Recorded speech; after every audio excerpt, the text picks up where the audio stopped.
આજરોજ માનનીય મેયરશ્રીને એક પત્ર લખ્યો હતો.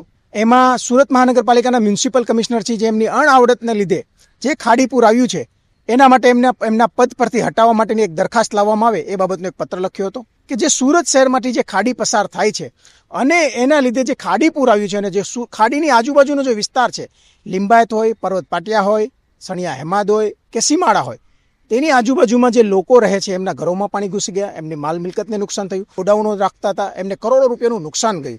આ શા માટે બન્યું કે એના મુખ્ય 3 કારણો કે ભાઈ જે ટાઉન પ્લાનિંગ પ્રમાણે એમની કામગીરી કરવી જોઈએ ન કરી. બીજું, ખાડીનો જે કુદરતી વહેણ છે એ વહેણની આજુબાજુમાં જે ખોટી રીતે બાંધકામો બની ગયા એ હટાવવામાં નિષ્ફળ રહ્યા. અને આ ખાડી જ્યારે મીંઢોળા નદીને મળે છે અને ત્યાં જે ગેરકાયદેસર ઝીંગા તળાવો બની ગયા છે એ હટાવવામાં નિષ્ફળ રહ્યા. આ 3 કારણો દર્શાવી અને માનનીય મેયરશ્રીને એક પત્ર લખ્યો હતો કે મ્યુનિસિપલ કમિશનરશ્રીની અણઆવડતને લીધે એમને એમના પદ પરથી હટાવવામાં આવે.